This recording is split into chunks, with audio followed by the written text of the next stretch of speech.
మీరు బలహీనులు కాక ధైర్యం వహించుడి, మీ కార్యము సఫలమగును. 2 దినవృత్తాంతములు 10:7.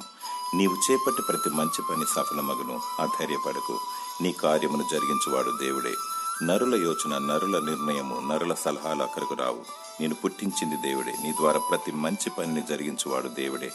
రక్షణ కార్యమైన, స్వస్థత కార్యమైన, అద్భుత కార్యమైన మరియు శుభకార్యమైన ప్రతి మంచి కార్యాన్ని నెరవేర్చువాడు దేవుడే. దైవ చిత్తానుసారమైన ప్రతి పని సమాధానం కలిగిస్తుంది, ఆనందమును, తృప్తిని, కీర్తిని కలిగిస్తుంది. ఆయన చిత్తము తెలుసుకున్నటకు దేవునికి మొరపెట్టాలి.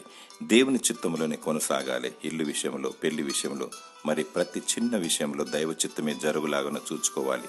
నిత్య సమాధానము అనుభవించాలి. తన బిడ్డలను దేవుడు సరి అయిన మార్గంలో నడిపిస్తాడు. సాతానుడు గలిబిలిని రేపుతాడు. కృంగిపోక ధైర్యం వహించి దేవుని స్తుతించు. దేవుడు నమ్మదగినవాడు. దేవుడు తన చిత్తమును నీ పట్ల నెరవేర్చునుగాక. ఆమేన్.